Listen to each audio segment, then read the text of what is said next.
Welcome back, ladies and gentlemen, to episode 31 of the In the 11 podcast, hosted by myself, Brendan Griffiths, currently recording from Denmark. Have an exciting episode planned for you guys today. Had another repeat guest on the show. Mark Dillon is back with us today, and we are talking Germany, we're talking the Talent Projekt, and we're talking this really interesting idea that he has of whispering talent when we refer to specifically kind of American players, or really any young players who are in an environment where their talent isn't, allowed to come to the forefront, and their talent isn't allowed to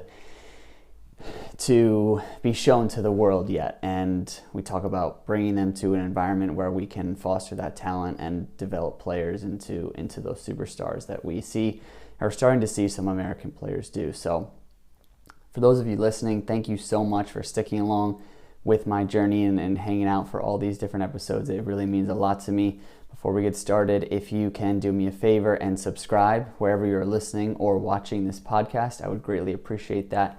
If you could leave a review, helps the podcast grow as well on all major platforms. And, share this with your friends, share this with your family, help the podcast grow and help this community kind of grow, and we can reach as many people as possible with this content. Once again, thank you so much, and here is Mark Dillon. All right, we are joined today by another repeat guest on the In 11 podcast. Excited to have him back on the show and to hear the update on everything that's going on in Germany and abroad. We have a great conversation planned for you guys today. We have Mark Dillon, CEO and founder of the Talent Projekt, with us today. Mark, how are you doing? I'm doing great. Enjoying life in Germany. Hopefully we're going to get out of this COVID thing and get our games going, but we're doing well, busy and making progress. Excellent. So I know many of our listeners probably are familiar with you, but we've probably picked up a few new ones along the way here. So maybe if you want to introduce yourself a little bit and what it is that the Talent Projekt is. What's this project that you're working on? Well, the Talent Projekt was created to give American players that were or aspiring to be on a professional pathway access to the European development systems, because FIFA passed their law in 2008, I believe, banning underage transfers, being under the age of 18, transfers from one country to another. That basically locked our talented Americans out of the system, and they couldn't get in. So we created the Talent Projekt as an international study program where the guys would come over, they would learn the language, they would do their school, they would develop cultural agility, but meanwhile, they were also training in a professional development system twice a day. And so they got the full advantages of being in a Bundesliga program without falling out with in FIFA law. So we've had tremendous success with this program in developing players, and we're now about ready to start our third year in August. Excellent. And so we wanted to have a conversation today. I know you had mentioned this, and it's a topic that we had briefly touched upon in the first episode that we did together. And it seems as if it's maybe part of the inspiration for why you began the Talent Projekt, this idea of whispering talent when we refer to American players who come overseas and try their trade over here in Europe. Maybe give us a little insight. What does whispering talent mean to you, and what is that term? Well, it really refers to players that are undiscovered, or passed over, they're overlooked, or they haven't reached their potential. And there's a number of reasons for that, and not the least of which are players develop at different stages. They don't get the intensity of training, the competition, the coaching, or sometimes their talent just takes longer to develop. But in the American system, unfortunately, I think that Americans tend to be about 2 years younger in European years, 2 to 3 years younger, because they don't get that level of intensity at the right time. And so very often we see our players, sometimes even at the MLS levels, who come in very average for at the professional level. And by the time they're 25 or 26, they all of a sudden they start to blossom, and then the real football starts to come out of them. So we tend to judge players a little bit too early in the United States. And a good reason for that is that everything is based on competitive results. So you can have a player that's really in a highly successful team, scoring a lot of goals and doing everything exactly wrong. And that's the irony of professional soccer, or youth soccer rather, where you can be highly successful by doing everything wrong. The problem is that catches up to them. Yeah. And at the time they get to 17 or 18 years old, they haven't developed the necessary habits. Sometimes it's too late to correct them.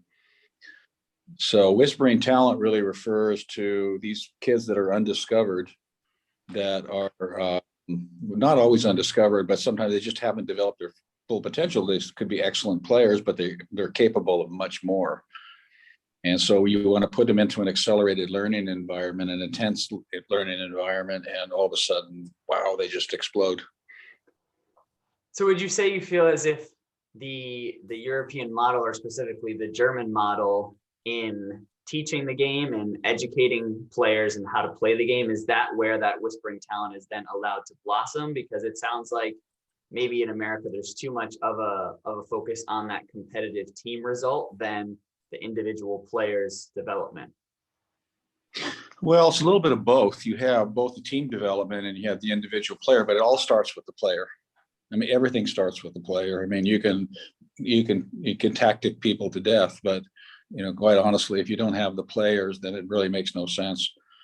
So, the German system here is designed with a very early emphasis on technical mastery, and then they start gradually interjecting tactical concepts along the way, starting with small groups, then larger groups, then the entire team. Okay. Now, I guess one thing that came to mind when you were speaking about the American system that I'd be curious to see your thoughts on is how would you combat the idea of, I think in this United States right now, as a young player, you need to have, as maybe as not correct as it should be in terms of the way players are scouted in our country right now, they need to be kind of in those environments where they're winning and be able to be seen by those higher level coaches or by coaches that are willing to take a chance on them, because they may not go into those more grassroots places where you could find a whispering talent. Obviously, you and your company and your program are trying to change that narrative.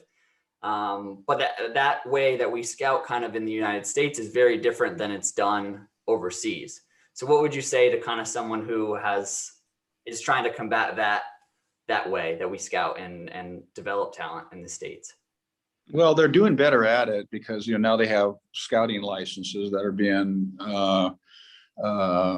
directed by the federation, and that's teaching people to take a different look at how players are evaluated. Sometimes, a player could be having a lousy game, for example, but you just know that there's something there. When the player walks into the room, you say, well, there's a football player. This guy you can see there's an athletic, you can see a balance, you can see the use of the eyes, the way the head is turning. And sometimes they just can't, sometimes they're just not having a good game, but you still know the talent is there. Mm-hmm.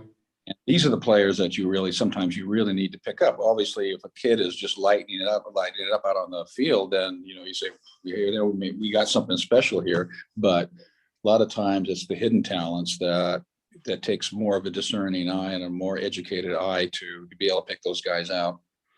Mm. And what do you feel like, maybe it's too broad of a question or simple of a question, but what do you feel like is that main difference that, a player who is a whispering talent in the United States comes to Europe or comes to Germany as a part of your program? What do you feel like is the one, or not the one thing, but what is that environment like that just creates such a different atmosphere for them and allows their development to excel? One of the things that we saw in our players is that they had a difficult time concentrating from first moment to last.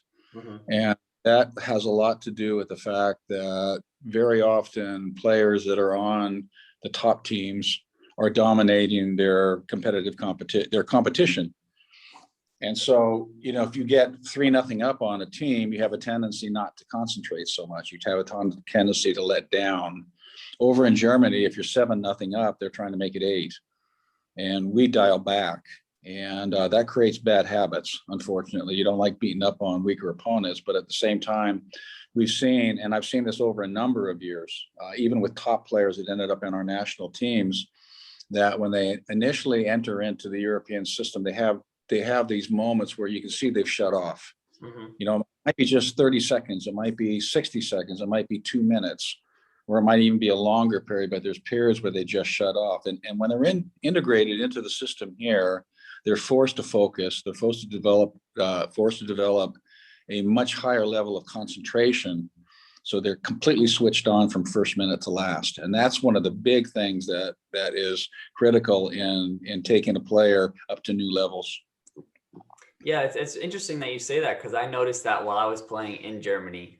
And, to be fair, it wasn't at the youth level, so one can argue there might be differences there. But it's true. There's a very, I would almost say, a ruthless mentality to the way the game is played. If you're ahead, if you're beating an opponent, there is no take your foot off the gas. There is no, okay, let's go easy on them, which you sometimes see in the States at younger levels. And like you said, you question whether or not that's the best for the game, because you're kind of creating an artificial environment there. If you're saying, oh, take it easy on the opponent because, you've garnered a 4, 5, 6 goal lead. Now it's time to take your foot off the gas. I think that kind of maybe deters away from the integrity of the game, so to speak. Well, and there's some opponents who are getting beaten up that would also look at it that way. Why are you taking it easy? Don't insult us. We expect you to give it your best performance against us. And nobody likes getting beaten up on the field, and nobody likes to lose 8-0. But unfortunately, in the professional environment, maybe in the amateur environment, so maybe it could be a little bit different. But certainly when you're trying to develop professionals, you have to be ruthless, and you have to keep your foot on the pedal the entire time. And that means that if you're missing easy shots, or if you're not finishing your opportunities, or you're giving the ball away carelessly, that means you're developing habits that are going to be detrimental to your development. Yeah.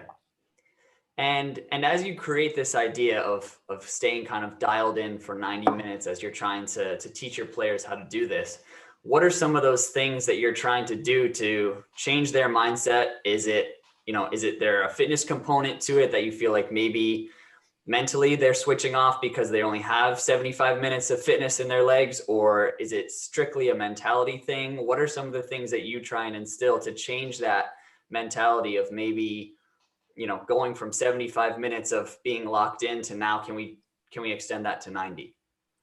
Well, I think you raised a good point there. Fitness has a lot to do with your ability to concentrate, because the first thing, when the legs start to go, the first thing that follows that is the brain. And it does require a higher level of fitness, but they get a higher level of fitness over here because training is very intense. In fact, we sometimes see a lot of minor injuries in the players because their bodies have not been conditioned for the level of intensity of training, particularly when it's twice a day. But again, when they're in an intense session, they're often as cognitive as they are physical. And so your brain comes away tired, but you're also developing your capacity to concentrate while you're in that intense session. So it's a learned behavior, it's a conditioned behavior, and it is part and parcel to standard development protocols over here. You've got to be able to train with maximum intensity the whole time. And I think one of the things that's very, very important over here, and it's very, very important to note, is that while they go 100% and very, very intense, sometimes they do less in training in terms of the amount of time. And I think that we have kind of an attitude is more is better. So let's fill up the bucket as high as possible. But they recognize that sometimes you get to a point in training where you're losing concentration and it's become an endurance contest. So they don't want that.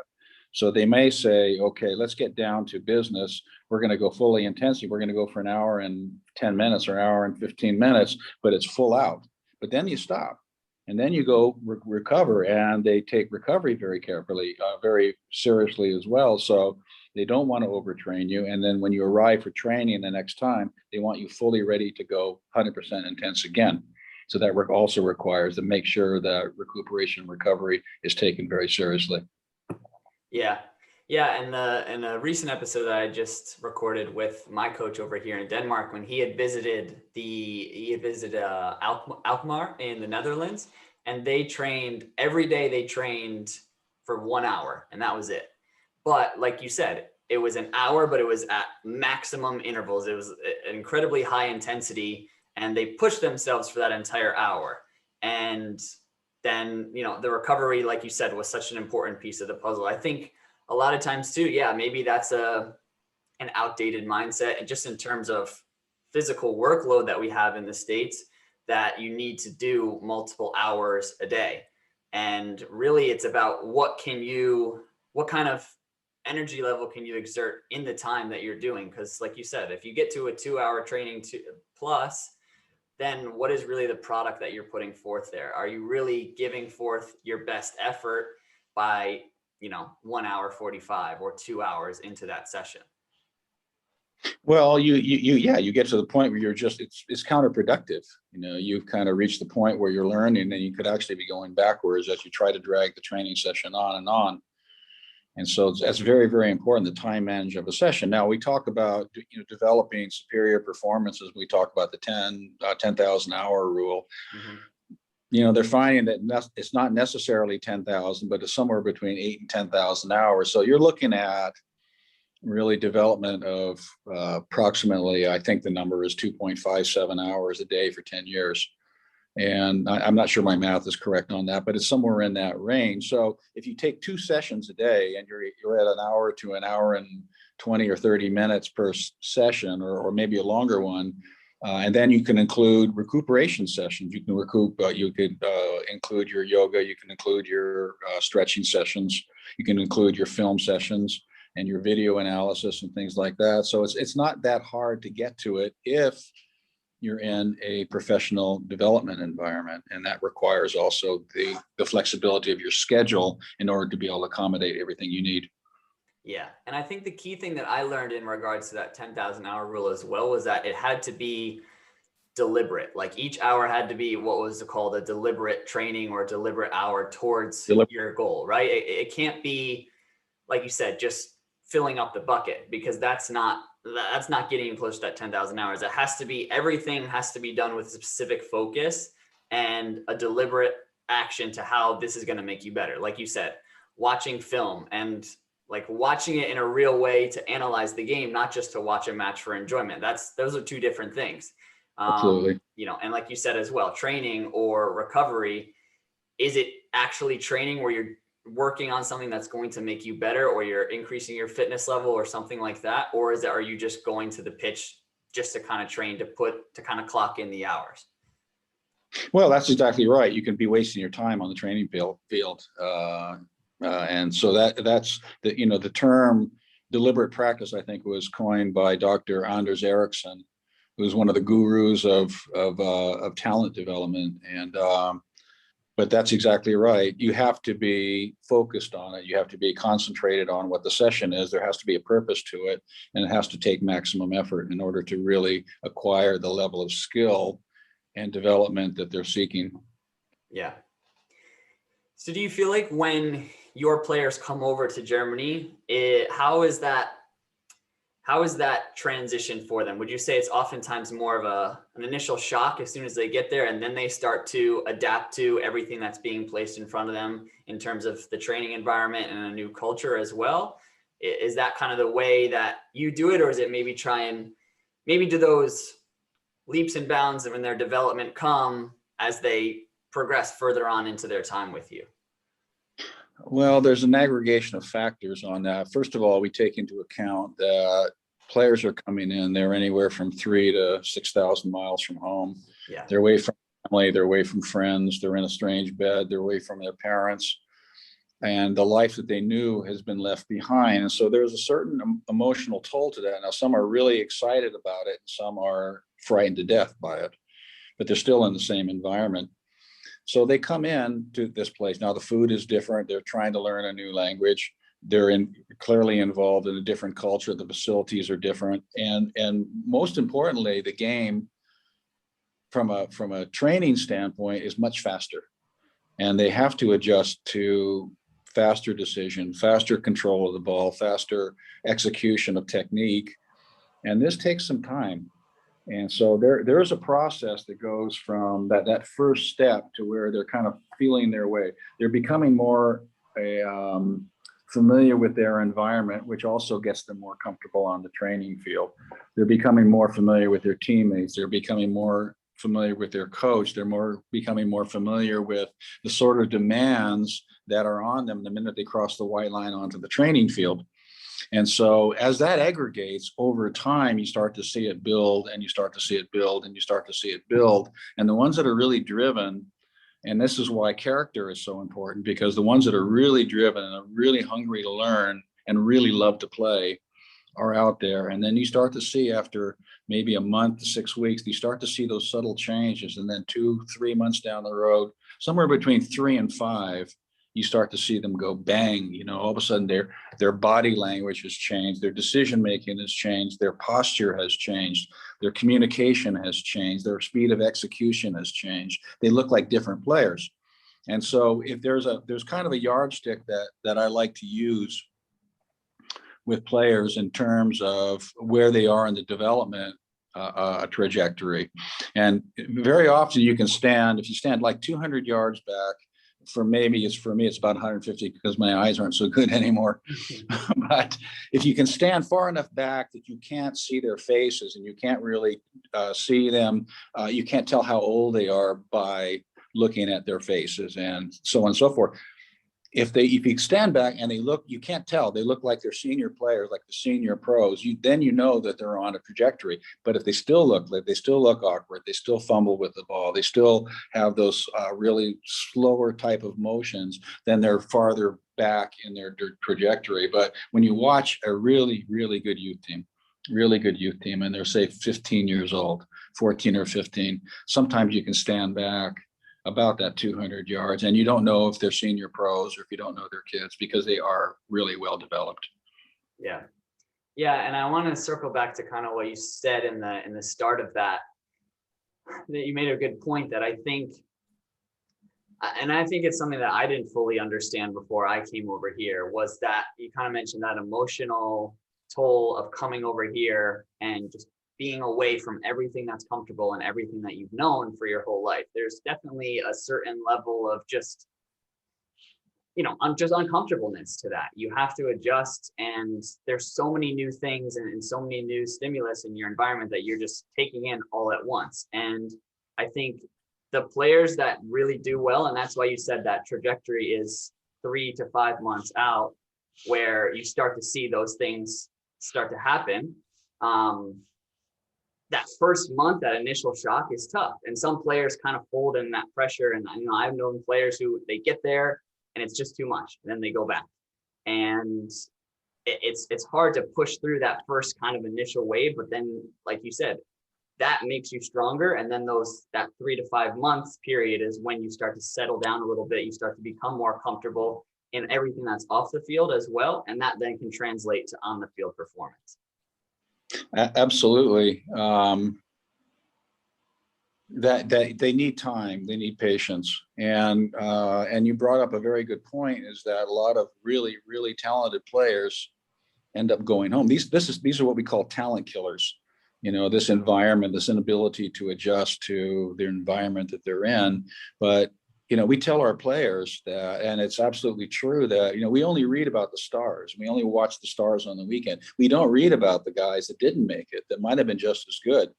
So for every Iniesta, for every Messi that's out there, for every Ronaldo and Salah and Van Dijk and so on and so forth, there's 20 or 30 that were just as talented that never made it because of, could have been injury, but very often it's because of their simple inability to adjust to the environment they're in, and they just they fold and they go.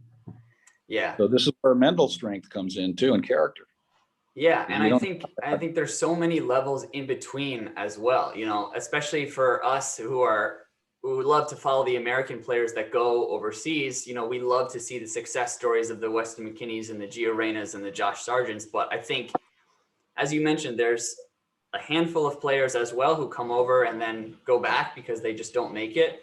There's also those players who are still sticking it out, but are kind of struggling to find their form, are struggling to find their place in a first team, or, you know, do really well. And you can attest to a lot of those things that they're trying to deal with all at once, that then, you know, maybe it's another thing that I've learned of being over here is how much things off the field can affect the way that you perform on the field.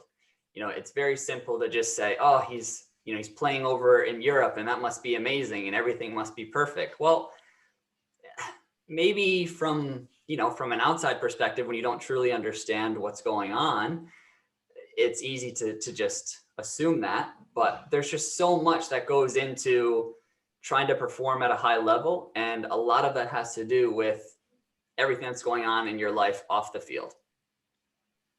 You know, but yeah, that's exactly right. And Bayer Leverkusen actually created a model program for exactly what we're talking about. How do we get the players so they're comfortable so that they can perform? Because a player that's uber talented but doesn't perform is a bad investment, and they know that. And they found that when they brought over, now they were really good at discovering Brazilian talent that became, like some of the biggest players in Europe. You're talking about guys like Jorginho and Paulo Sergio and Emerson and so on and so forth. They probably had in any given year 2 Brazilians and maybe 3 in the squad that they would bring in, and they would get very cheap, in the low millions, and they would sell in the high millions. But they noticed that with these guys, that they would come in, and for the first 6 months, they were a disaster. They just couldn't adjust. And the weather was different, the food was different, and they're very, the Brazilians tend to be very tight family oriented, and so that missing that family was difficult for them. And a lot of times you see some of these players and the press and the fans will say, why did you waste your money on a player like this? And then after about 6 months, all of a sudden they turn the corner and they go, wow, this guy's international. No, now we know why they bought him, but they had to invest significantly in making them comfortable. So what they did is they went out and they hired Portuguese speaking assistants, life assistants, so that they could bring the family, bring the whole family in. Let's help them find schools for their kids. Let's show the wives where they shop. Let's show them where they can get food, the type of food they're familiar with. Let's create a social environment for them so they have maybe a little bit of an enclave of people where they could get comfortable with. And then they found that in succeeding years, it sped up the process of assimilation. And that turned a very questionable investment sometimes into a very good investment for them. So it was a matter of making them comfortable. But we do the same, and we try to do the same thing here with Talent Projekt, because we do fully understand that these are teenagers and these have the same demands. There's no different from our guys coming over than there is a kid that's being imported into Barcelona or Real Madrid or something like that, away from home. And maybe they come from a lot less distance and they speak the same language, but they still have the same sort of problems. We have, it's very, very important in a youth system and a development system that you have people that understand the mentality of the people that they're dealing with, the human beings that they're dealing with. A 15-year-old cannot be treated like a 25-year-old, and a 15-year-old cannot be treated like a 9-year-old. So you have to have people they're educated in pedagogy, they're educated in child development and young person development as much as they are educated in football. Otherwise, the message never gets home. And then they become uncomfortable and then they cannot learn. So first task is understanding how they learn, understanding their emotional development, understanding their physical development. And then with that as the starting point, then you can start to bring the intensity of the football in a way that's stimulating, that encourages and motivates and helps them to move forward. This is really, really critical. And this is what separates good development systems from average ones and average ones from bad ones. Yeah, I think a reason why I've really enjoyed doing this podcast and starting this podcast was it was a way for me, because I've always felt as if sometimes from the outside perspective looking in, that there's just this idea of it just comes down to, right, the 11 people on the field. It's 11 versus 11. And it's almost like people put the game into this box within the white lines. And there's so many other things that go into as you just mentioned, developing a player, developing a person, whether it be a young player or whether it be a senior player who's moved from across the world. There's a million and one different elements that go into fostering a high level player who goes on to, do amazing things at the club and international level. And what I want to try and do with this is maybe shed a little bit of light into that exact concept for the layman fan who just enjoys the game and, watches a player. As you said, they watch a player that comes to Bayer Leverkusen from Brazil and is struggling, and they just think, oh, that was a waste of money. Maybe this can be a way for you to start to have a little bit more insight and maybe a little bit more empathy, I guess, to what it is really like to pursue something like this, whether you are a youth player, whether you are a senior team player. As for the layman person watching this game that's a fan of this game, can understand a little bit more about the totality of the picture of, being a footballer. Absolutely. Absolutely. That's what it's all about. I mean, football is about people. And if they don't have that part right, then you can talk all day about X's and O's and tactics and systems and everything else. But you're dealing with people, and if people are happy, they can learn. If they're enjoying themselves, they can learn. But if they're slogging along, they're worried, they're missing family, they've got other concerns, some kid who's maybe his family's going through a difficult situation, he may not even be switched on to learn. He may be incapable of learning. And if the staff are not capable of that, they could just say, listen, this kid isn't going to get it, let's cast him out. Well, this is the example of whispering talent, because you can see that talent is there, but this is just one more reason why the talent killer shows up and takes an otherwise a player with very high potential, and he gets lost to the system, and then he never comes back. And so we talk about how many players that have been potentially international class players that never got the chance to really show what they can do. And it's because these landmines, talent killers, show up somewhere along the line and they're not able to overcome them. And I think that's a real tragedy. What are some of those talent killers? I know you mentioned that first initial shock of moving to a new culture, and the culture shock maybe can be a talent killer, maybe too. Also, if you don't have the right coaching staff to support your development as a player, that can be one. What are some talent killers that you see or you've experienced in your time? Yeah, there are a number of them. I could tell you a really good example. I can tell you a really bad one. So let me start with the bad one. I don't want to name the name, but there was one player that we were tracking for a while that was outstanding, absolutely outstanding at 14 years old. And he was more physically developed than other 14 years old, but he was clearly a major talent. Okay, now the club should have moved him up, because he could not only have moved up one level, he could have moved up two and still made a dramatic impact on the field. But instead, they held him at his own age group to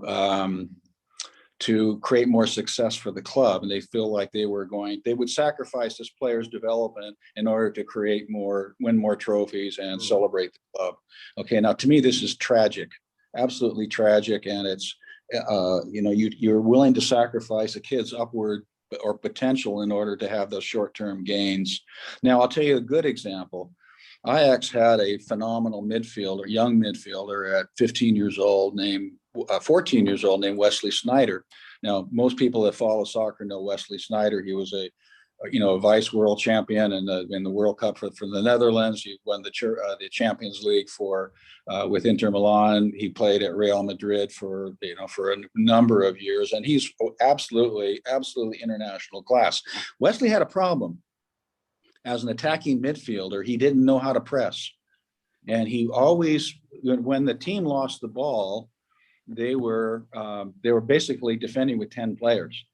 And the Ajax guy says, you're never going to make it, Wesley, if we can't correct this problem with you. So what we're going to do is, for the next 2 months, you're going to play center back.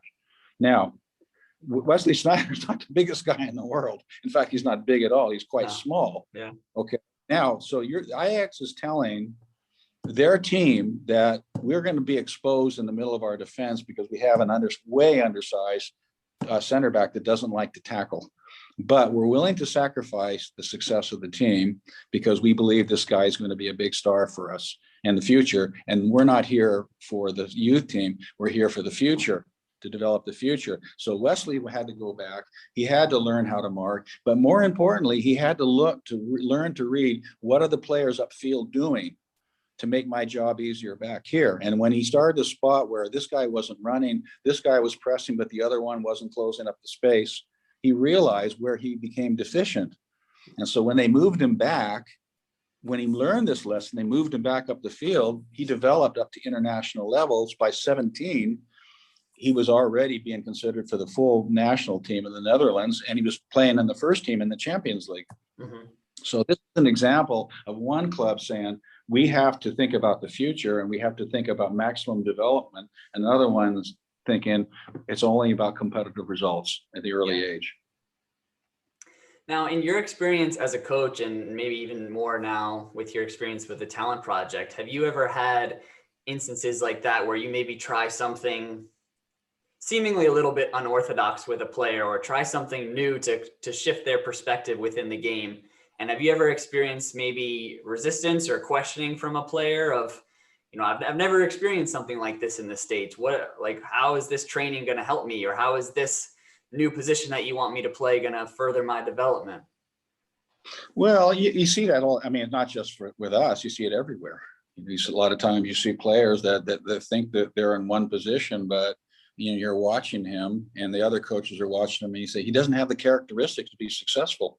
He thinks he's going to be, but why don't we try him someplace else? And sometimes it's convincing that he has a bigger upside than if he is willing to shift positions. Now, Trent Alexander-Arnold is a perfect example of that, considered one of the best right backs in the world, but he was always a striker. And he came through the Liverpool system all the way up until he was about 15, I believe. He was playing on the front line, and they said, we just don't think you're going to have the future that you're capable of in this position. So then he shifted out to the right back, and the rest is history.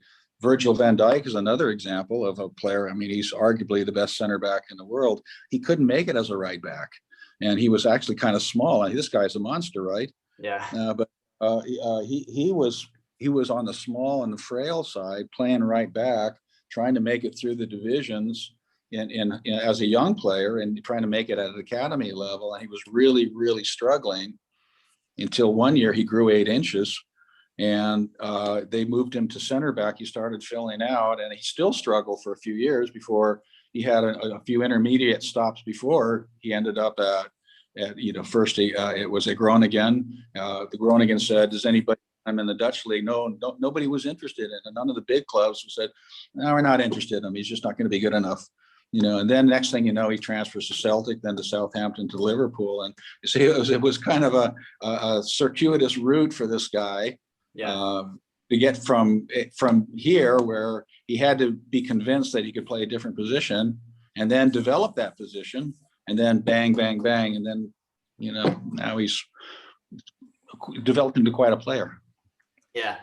Yeah. It's one of the things I'm grateful for in my development as a player was that I was taught how to play football, not play a specific position.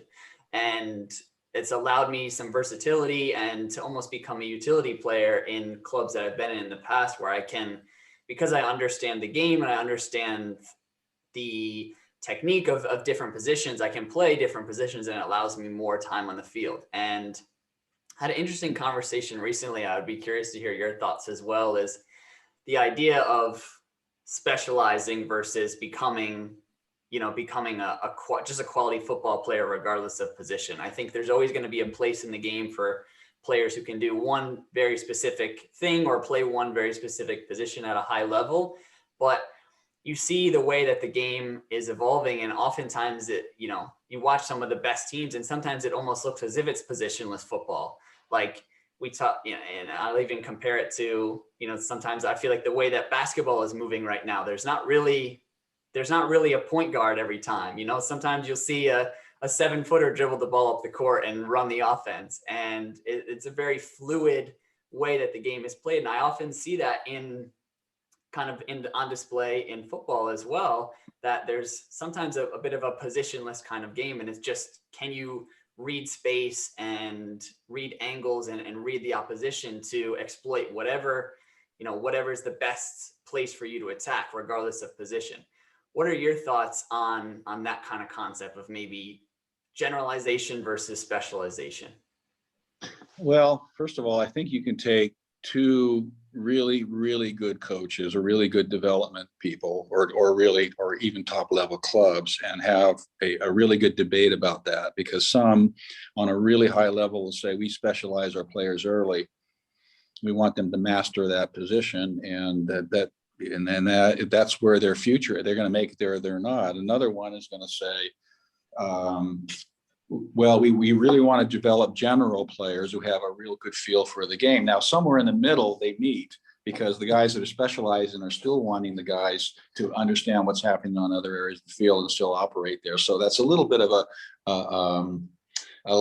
misnomer that they're only going to be able to play one position. They still want guys to be able to move around, and where the other guys who are saying, let's be more general, ultimately they're going to start specializing somewhere down the road. But what they have in common is that they want players who understand the game. And understanding the game, and you're exactly right. It's about understanding time and space. It becomes more about pattern recognition and being able to read visual cues. These are what separates players at the highest level who can go out there and really understand. They may have to shift positions in the mid of the game. One player gets hurt, one player gets sent off.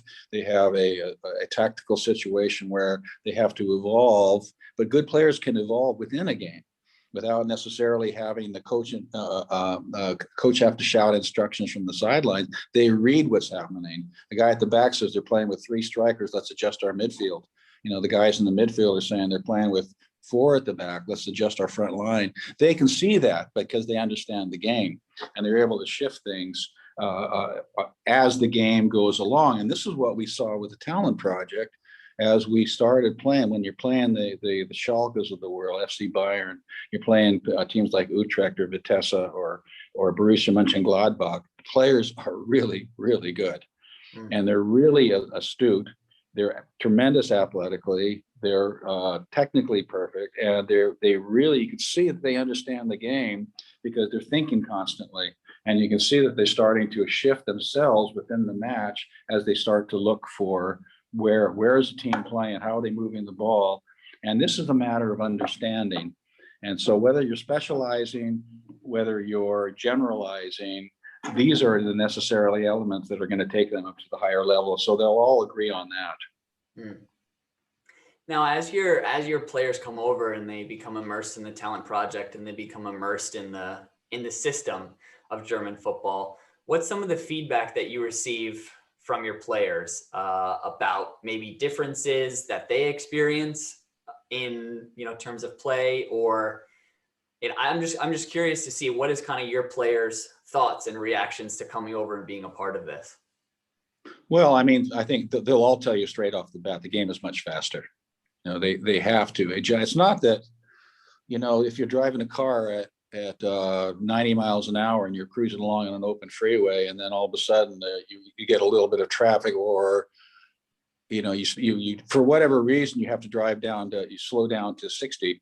You feel like you're crawling on the concrete. Yeah. And in a sense, football is a little bit like that. We in many respects, sometimes we can't play at the speed of the European game when you're in the United States because it's too hot. And I said to some of our guys, I come from Florida, I've lived in Florida the last 37 years. And, you develop players there. If you're playing in the peak season when it's 90 something degrees and 90% humidity, you try doing the counter press for 90 minutes. Yeah. It ain't going to work. So you have to adjust your game. So, but the game is still, so when they get over into the European system, they will all tell you that the game is played a lot faster. You have to think more, you have to anticipate more, and you have to be able to, your technical execution has to be much quicker. The other thing is the intensity of thought. And that's one of the things that I think is one of the main differentiators, because they will they have to think all the time, and the coach might stop a session and say, how many guys are they playing? How many are playing against? How many guys do you have on the ball? Okay, where is your support players? John, how many strikers have they been playing against? Okay, how come you've not adjusted because they've only got 3 strikers and you've had your defensive midfielder back, now you're playing with 5 against 3. Why would you do that and sacrifice the attack? So they're always being challenged to think, what are you seeing on the field? Mm-hmm. And so they switch their heads off. They can't switch their brains off. And if they don't come up with an answer, then they have to answer to the coach because they were not thinking. So that is the cognitive demands, the concentration demands that are placed on these guys that helps make them better.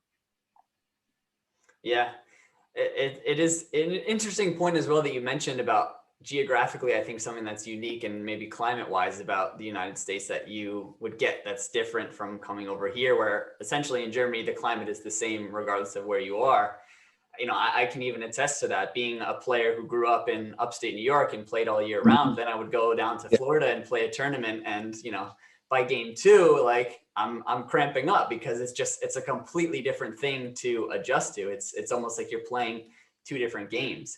And maybe over here in Europe, because of that, some could call it an advantage in terms of the climate. It allows them to, you know, for that full 90 minutes, there's a little bit less worry about, you know, becoming or allowing your fitness to push you for that full 90 minutes. Whereas in Florida, you can't do that. You can't do that in Southern California. You can't do that in Texas, where it is 100 degrees. Well, that's exactly right. And this is where culture comes in, culture and an environment. You have to learn how to play the game a little bit different. You can still be very quick. You can still play very fast, but the physical demands as well as the mental demands, but certainly the sheer physical demands of playing a counter-pressing game the way they played over here. A lot of players can't even get that fit. They're just not going to be able to. And that's some of the things that separate the players at the higher levels. But if they don't have the training to hardwire them at the earlier ages, then they will probably never get to that level. Yeah. One question I did want to ask you about as well, and I know we talked a little bit about, you have this editorial that you wrote for, is it Soccer Today? Is that what you said it was coming out in? Correct. Yes. Excellent. And so you mentioned this idea of kind of transitioning from the whispering talent to, I guess, as you call it, the shouting talent, right? Is that the term that you used? Talk to me a little bit about that. What does that mean to you, and what is that kind of like to see a player turn into, you know, what you described as a shouting talent? Well, that's the transformation we talk about. This is where you see players that maybe it begs the question right off the bat is, how do you spot a star before he's a star? Mm-hmm. So you see these players, and sometimes they come in, they're just middle of the road. And these are the whispering talents. There's something there. You can see that they've got good athleticism. They're competent with their technique, but they're just not starring. They're just not making that big an impact on the field. And then you see, as we discussed, they go through this transformation process that takes several months. They're getting quicker. They're getting fitter. They're thinking more about the game, and they're gradually layering on their development of their technical nuances, their physical nuances, their fitness level, their ability to think their way around the field, their combativeness. All these things are kind of starting to aggregate, and all of a sudden, where did this guy come from? Now we have a couple guys that we said that that came in that were probably a little bit on the underdeveloped side, but you can see they had real special talents. But they were very definitely middle of the road performers when they arrived. We could see that there was going to be something more in that. And we saw that by February, all of a sudden they say, geez, where do these guys come from? You know, all of a sudden they just absolutely exploded. Both of them are playing at a professional level now before their 18th birthday. And that's the kind of what's exciting to us, because when you start, it validates your belief in the player in the first place, and it also validates the fact that the argument is sometimes nature versus nurture. Okay, some guy you think is born to play football, and you think, oh, he cannot miss. He's a shouting talent. And at 15, you think he's going to conquer the world. By 18, nobody even know where he is. He's just gone. And then some guy comes out, he's maybe 8th or 9th on the roster in terms of maybe even lower than that in terms of how they would rank the top players to the last player. And yet all of a sudden they leapfrog everybody because they had it. They always had it. Yeah. But they just bring it out. It hasn't been brought out. And so that's the exciting part about going from that whispering talent to the shouting talent. And when they go from that, they keep it generally.